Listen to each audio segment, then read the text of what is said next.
It is August 28th, 2018. Welcome to a very special edition of Wrestleview Live. We are here on YouTube. We are not live. Going to be putting this up for an archive, but for a special reason.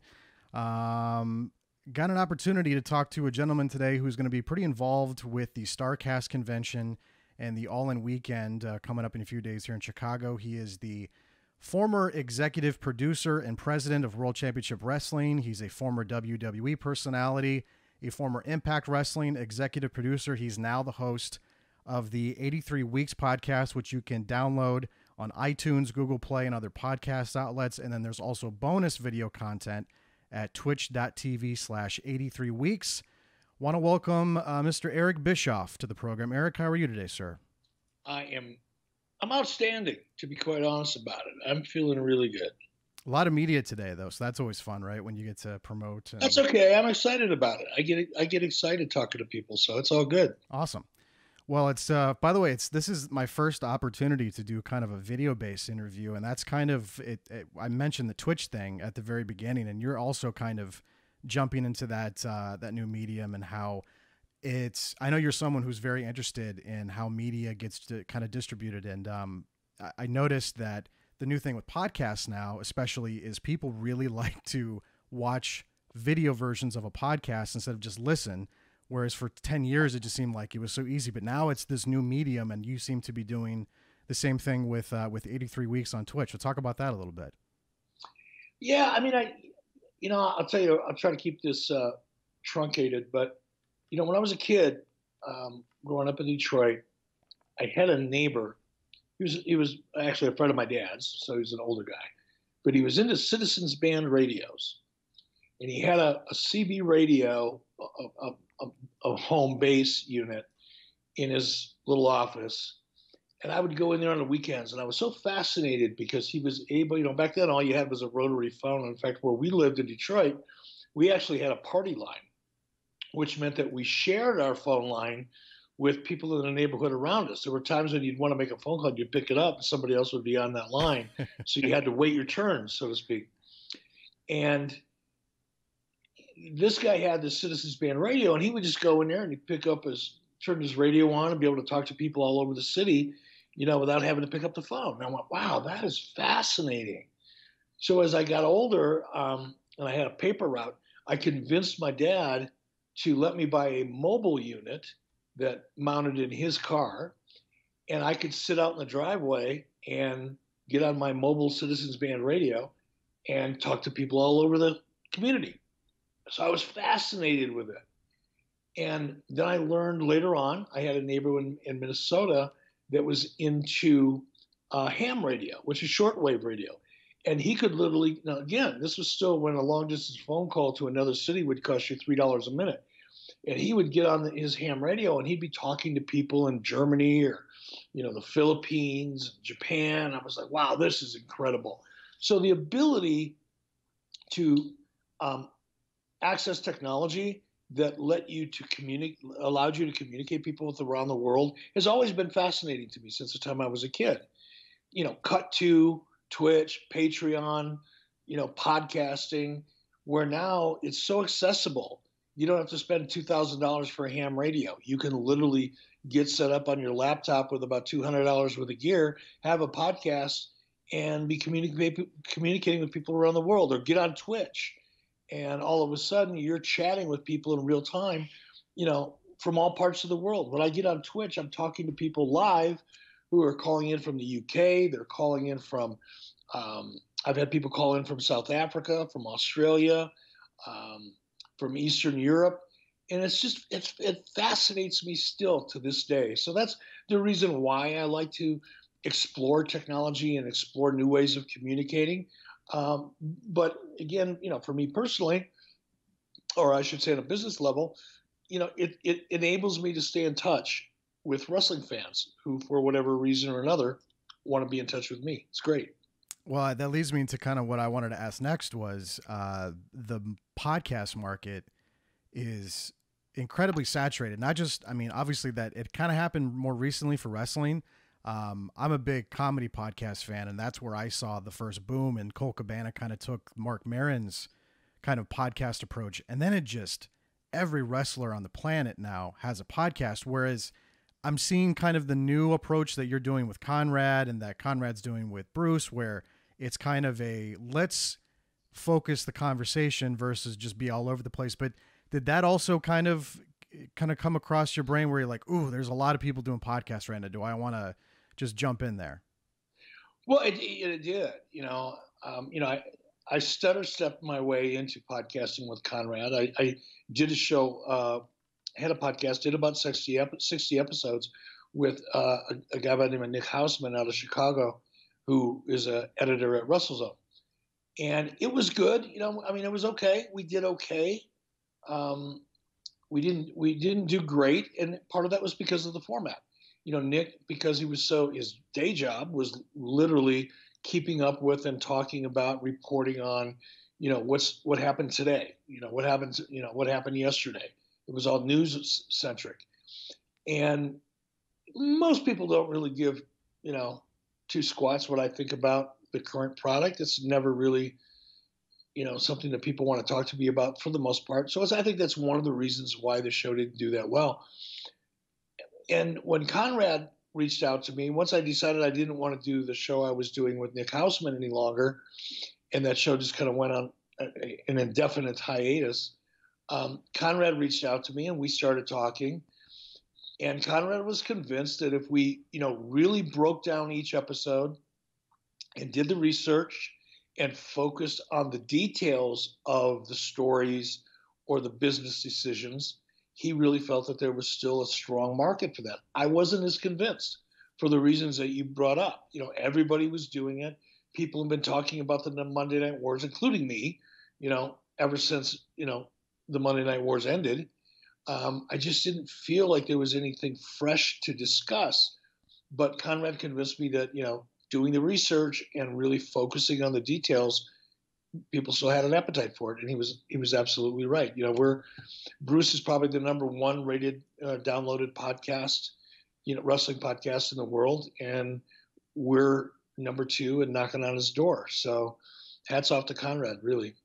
And as you're giving that answer, I'm thinking about how you said you're not sure people would like that format, but we are in a different kind of media period because, and I was thinking about this last night. I hate to over prep so like the other day, someone's like, hey, you're going to talk to Eric Bischoff this week. And I went, okay, cool. And then I sat down and I went, man, there's so many different things I could talk about. But the one thing that I always come back to with you is that and I don't know if you get a lot of credit because a lot of people like to listen to what Dave Meltzer says, and Dave Meltzer says not so nice things about you and did from the very beginning, which I never understood, about how you created the modern day kind of pay-per-view business model of a pay-per-view every month. And we're not in that anymore. That's done. I mean, I want to say maybe the last year that had a solid amount of time was maybe 2013, if you're even being generous.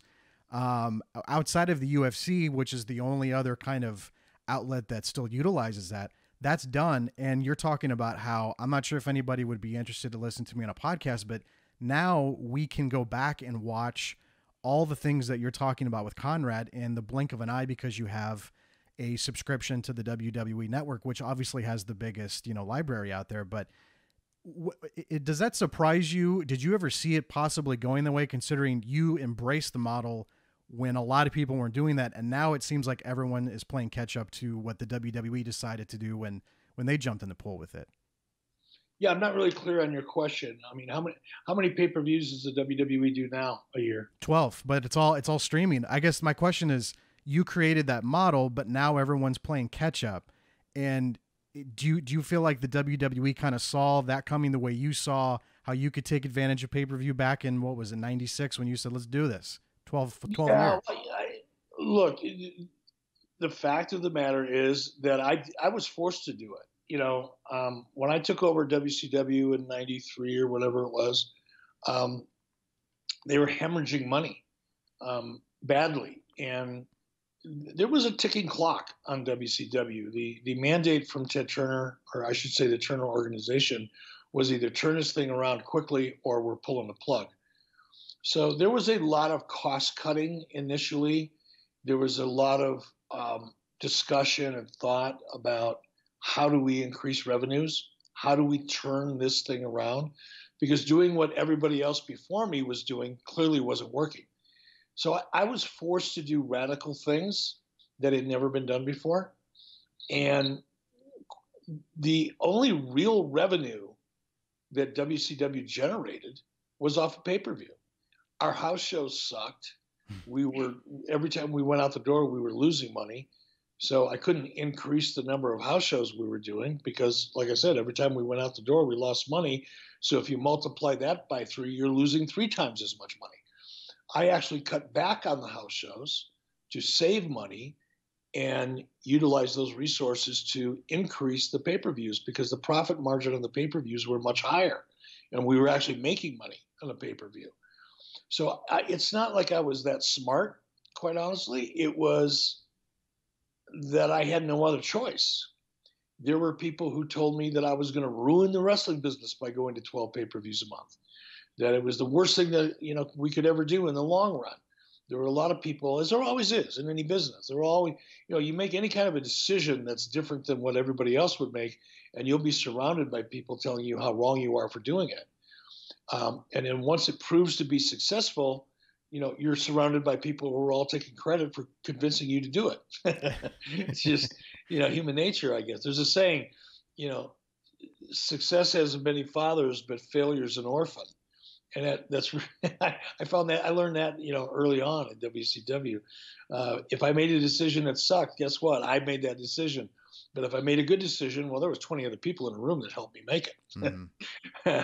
But I'm not surprised. The WWF kept up with us, and I don't know why. I've never talked to Vince about this or Bruce, but I'm pretty sure it was for the same reason. Because once WCW started gaining on WWF and turning the tide and winning in the ratings and becoming the most talked about wrestling company in the world, WWF was struggling financially. They were literally taking the water coolers that they were leasing out of the building and turning them in because they couldn't afford to have them serviced any longer. There was a very hard period of time financially and cost cutting inside of WWF because we were kicking their butts. And I can't say I'm sure, but I would guess with a fair degree of certainty that the reason that WWF followed in suit and copied the formula, copied is not the right word, but followed the formula that we were utilizing, was because they needed the revenue, just like I did. It was survival. And I think now, this wasn't foresight on my part. I didn't have any vision for this. I'm not that smart. I couldn't look 25 years into the future. But I think now, I look at the way business is, and there's so much premium on content that it only makes sense for people to produce more content. That's how you make money. And streaming is an exciting new way for a lot of people. I mean, look at what, Cody and the Bucks are doing with All In. They're streaming the end on Fight TV. They're going to make a fortune off of that, I hope. And even 5 years ago, they couldn't do it. You couldn't afford to stream something 5 years ago. Number one, the technology wasn't there. It was very hit or miss. And number two, the bandwidth required to stream an event like All In was so expensive that it was a barrier to entry for a lot of young promoters and producers. Whereas now the technology has advanced so quickly over the last 3 years. The technology has advanced so quickly, and it's so much more dependable, and it's so much more affordable that young producers can do it, and they can do it profitably. And it's just a really exciting time to be even peripherally involved in the business. I mean, I'm probably more of a fan than I am anything else at this point, but even to just be able to be a small part of it in Starcast is just, I think it's cool as hell. Yeah, Conrad's going to be taking advantage of that technology, and he let us know that he about cried when he had to invest some money into the bandwidth that's required just at that hotel alone in Chicago to try to get all of the Starcast content broadcast live on Fight and then archived. But it is really an interesting time that technology is not the parameter that it was even 5 years ago. I'm glad you made that point, because it's, I mean, the fact that you're sitting in Wyoming and I'm sitting in Cedar Rapids, I mean, we're having a conversation on video. I mean, it's really just proof that things are really have progressed a lot over the 5 years. And really quick, and speaking with that, because I do want to get to Starcast really quick, but you were talking about the pay-per-view model and embracing that and being forced kind of to do that to make money. Does it surprise you that and maybe it's kind of what you said from a content perspective, but to see the TV deal that the WWE just landed with Fox? And, I mean, let me tell you something. I'm still in the television business. Okay. I'm struggling to still be in the television business because that's changed a lot too. And it's a lot harder today than it's ever been. I've been producing television independently now, creating it, selling it, and producing it since 2003, and have had a pretty good success up until about the last couple of years. But here's what's interesting, and I'll answer your question, but I'm going to go a long way around to get there. Because streaming, because things like Twitch, Patreon, is becoming so much more popular, and there's so many different ways to get great content now than there was 5 years ago. It's really having an adverse impact on traditional television and people like me who are television producers and creators. What makes what WWE has achieved even more amazing is because the budgets for television networks, cable or otherwise, have been decimated over the last 3 to 5 years. Because number one, advertising is becoming more difficult for them, because advertisers can now advertise on Hulu and advertise, on Netflix, or advertise on, streaming opportunities, or advertise whatever. There's so many more ways for, if I'm a head of the ad agency that represents General Motors, 5 years ago, I spent all my money in television and radio. Well, now I got to spend it online, and every year more and more and more of it is going to digital. I've got to do so many different things with that ad dollar that I can't afford to put it all on television anymore. So traditional television isn't bringing in as much money as they did 5 years ago, which makes the $1 billion deal that WWE got even more amazing, because I know how hard it is for networks to commit to content.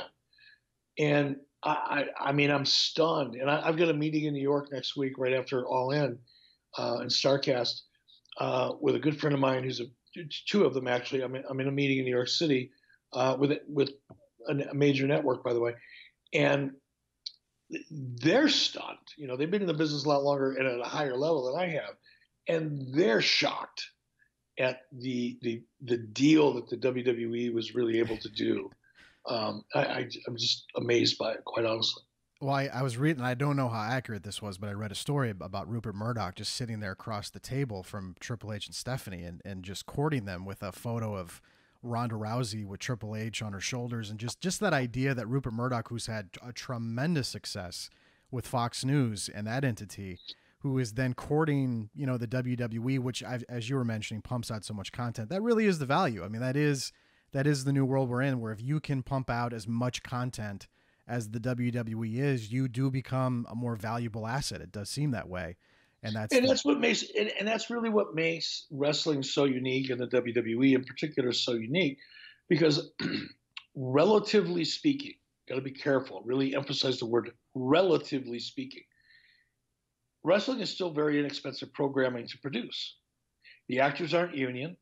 The script writers aren't union. It's produced on the road in arenas. It's not on a massive sound stage, or you don't have to block off streets in, New York City or Los Angeles or Vancouver like you do with a TV show.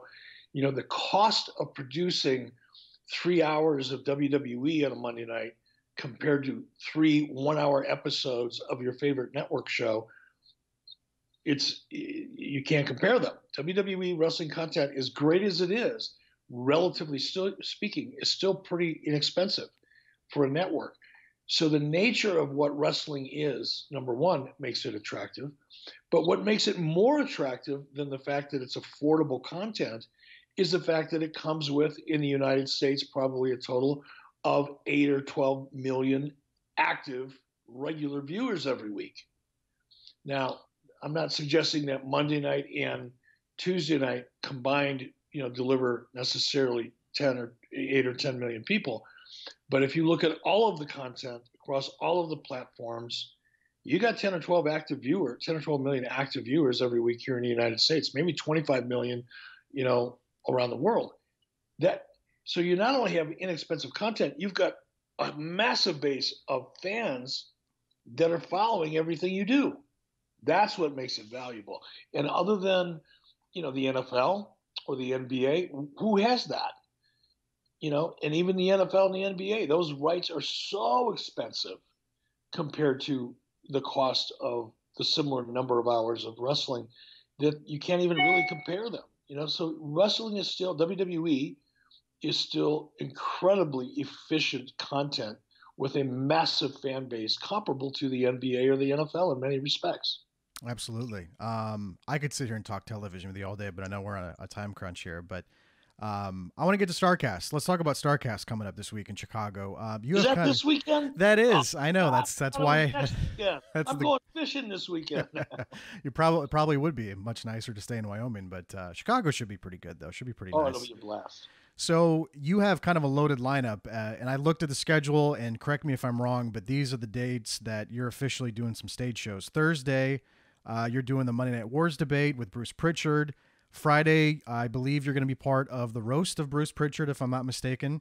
And then on Saturday, this is the one I'm really looking forward to. I hope I can join it because this is the day we're on Podcast Row. But the Death of WCW panel, which is going to be fun because this has been, I feel like this has been the mission statement of Eric Bischoff over the last 5 years of, I love watching documentaries. I love the documentaries that the WWE pumps out, but they kept using your same answers from an interview it looked like you did in 2002 with the Raw backdrop.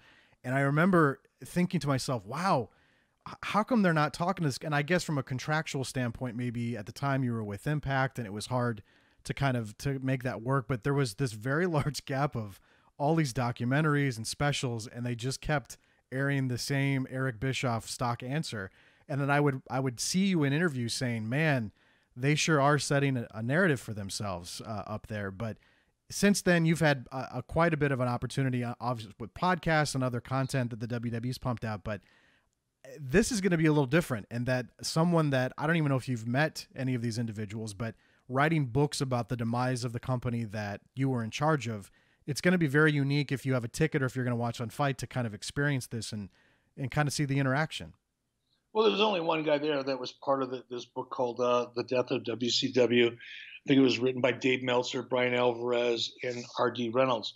And R.D. Reynolds is the one that's going to show up and defend himself. And I actually I have a certain amount of respect for a guy that will actually, sit up in front of a crowd of people and defend the indefensible. It takes guts, and I respect him for that. At the same time, I'm looking forward to eviscerating him. There's a book out right now. A guy by the name of Guy Evans wrote it called, WCW Nitro, the Amazing Rise and Inevitable Fall of Ted Turner's, WCW. And when I first heard about the book, and I did a short interview with him about it a couple years ago. But when I heard the book came out, I was like, whatever. Another book written by another douchebag that doesn't know what he's talking about, that doesn't really interview anybody that was important or part of the decision-making process. Another book that's going to talk to a guy that knew a wrestler, who pretended he knew or she knew what was going on, inside of the Turner business side of things. And it's all so much garbage. Dave Meltzer is probably the king garbage, distribution magnet of all of it. And so much of it is nonsense. None of these people spend the time when they write books to really interview and get credible inside information from the people who were there. And what I'm about to say is probably going to get me heat with some of my friends, but Kevin Nash was never near the North Tower of the CNN Center where all of the business decisions were made. Scott Hall was never near there. Chris Jericho was never near there. Hulk Hogan was never near there. He's my best friend. He was never part of the business of the wrestling business. Wrestlers knew the business of the wrestling ring, and they knew it very well.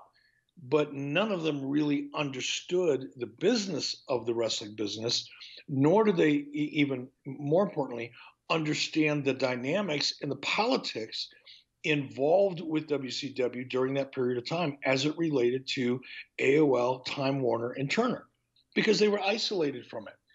They would show up on Monday night, they'd wrestle on Raw, or excuse me, on Nitro. They maybe would wrestle on Thunder. They'd do some house shows, and that was it.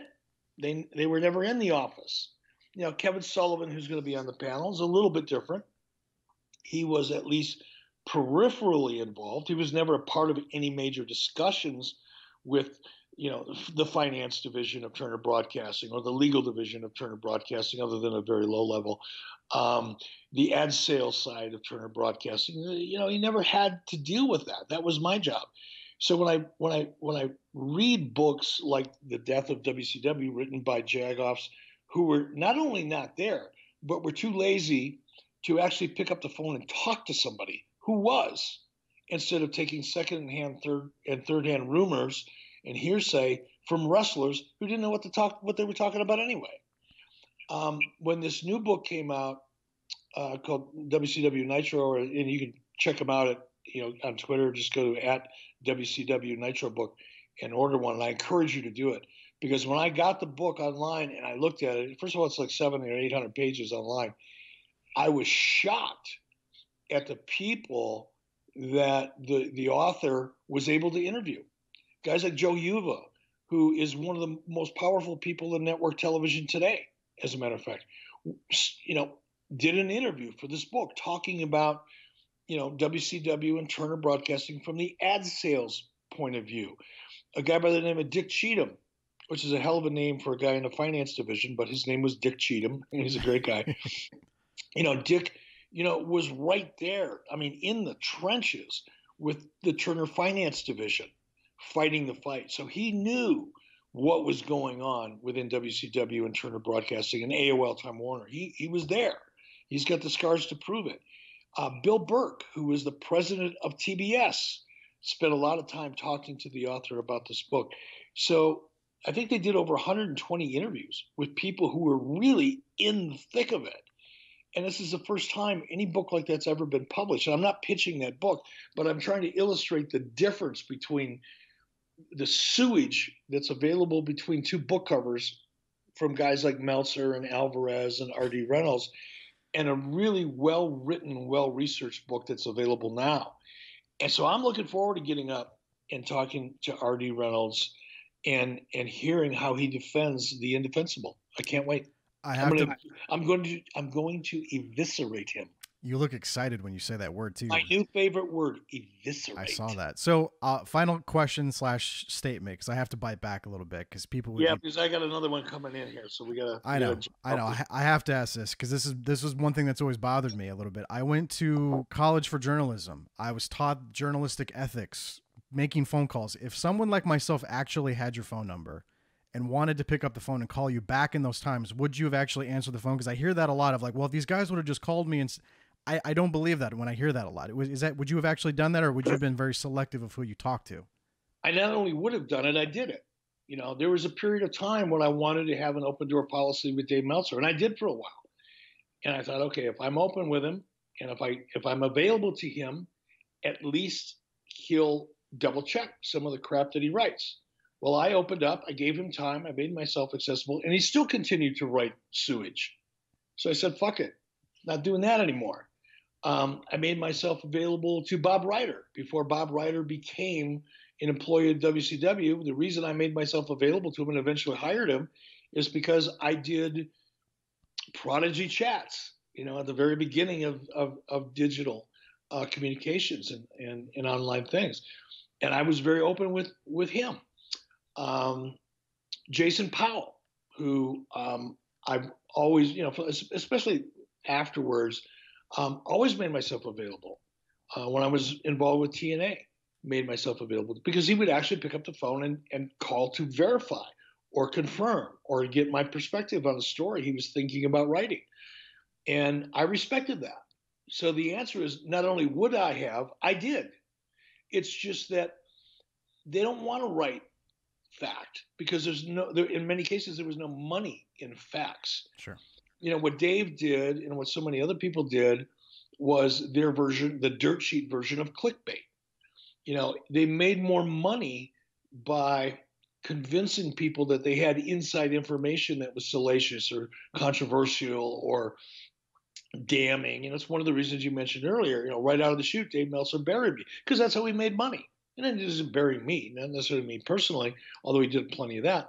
But, there was no money in saying, wow, at the time, WCW was, flat on its back. Nobody thought highly of the company. Of course, he's not going to say something good, even if something good happened, because that doesn't satisfy his audience. His audience wanted blood. So he wrote blood. And so many of the others did. Now it's changed. Mostly it's changed because there's only one wrestling company in town, major wrestling company. There's no longer the WCW, WWF, kind of Monday Night War thing going on where people are going back and forth between the two companies and you could speculate and try to find out who's doing what and all that kind of crap. That doesn't exist. And I can tell you firsthand, having been there, if you're in WWE right now and you leak inside information the way people used to do it back in the 90s on both sides, WCW and WWF, you're going to get your ass handed to you and you'll never work again. So even the talent is much more judicious about things they say once they leave the building. They have to be. It's their careers. And as a result of that evolution in the industry, guys like Meltzer, it's harder for him to write the kind of National Enquirer crap that he writes because nobody's willing to participate in it. Can't afford to. Good answer. Very good answer. Thank you for your time, sir. Looking forward to Starrcast this week in Chicago. Of course, all the details at starrcast.com. And make sure to check out 83 Weeks with Eric Bischoff on iTunes, Google Play, other podcast outlets, and at twitch.tv/83weeks. Eric, thank you very much for taking the time, and we'll definitely say hello this week in Chicago. I look forward to it. And hey, anytime. I enjoy this interview a lot. You're a smart guy, and I love talking to you. So anytime you're in the mood, give me a shout. Awesome. Thanks, sir. All right. So long. Later. And real quick, before we get out of here, we want to do some other plugs for Starrcast. In addition to checking out somebody like Eric Bischoff, there's a giant schedule up over at starrcast.com, and Wrestleview.com is going to be part of Podcast Row. I feel weird talking to you, and I'm not staring at the camera, but I'm going to keep rolling with this anyway. A couple things. We are going to be part of Podcast Row on Saturday. That is September the 1st. Let me get this up here on the screen. We are going to be on Podcast Row starting at 9 o'clock in the morning Central Time, Chicago time, until about 2:45, and then we're going to head over to the Podcast Movement / Westwood One pop-up studio, and we're going to be broadcasting live in the lobby for 45 minutes. We are supposed to be having a special guest. I want to promote the special guest, but the special guest is very busy at Starrcast, so I don't want to overpromise and underdeliver. But either way, it'll be myself, Doug Lackey, Mike Tedesco. We'll be talking about All In. We'll be talking about Starrcast. And the main event, of course, is us giving away a free ticket to All In. So this is the little plug here for Podcast Movement. And then we also had the post up here on Wrestleview where you can enter to win a free ticket. You have to come to our booth on Saturday, September 1st to enter the contest. And then, of course, you'll have to provide information on how you can get in touch with us. I also want to mention everybody that's going to be part of Podcast Row Thursday through Sunday. This is the schedule that I got from Starrcast. Starting on Thursday, New Age Insiders, Matt Mania, Hitting the Marks, and the AJ Awesome Show. On Friday, it's the Court of Nerds, Divas, Dropkicks, and Dives, Heels and Quads, WrestleCast Radio, Predetermined, a Pro Wrestling Hangout, King of Pro Wrestling, Off the Script. On Saturday, it's going to be High Spot Podcast, Banned from Ringside, Rant with Ant, Rockin' Wrestling Podcast, Two-Faced Wrestling Talk, View from the Top Rope, Post Wrestling, The Best There Ever Was, and of course, Wrestleview.com. And then on Sunday, closing things up, it's going to be Matt Mania, We Watch Wrestling Podcast, Wrestling Perspective Podcast, TBK Magazone, and then actually that probably is TBK Magazine. Misspell, but I'm going to keep rolling with it and not edit it out. Sorry, TBK Magazine. And then Pinned as well on Sunday. And I want to say Tuesday Wrestling Tuesday with Jonathan Hood from ESPN Chicago is Thursday, not on the list. But either way, come see us. We're going to be in Chicago. Myself, Doug Lackey, Mike Tedesco. We're looking forward to it. And we'll talk to you very soon. Bye.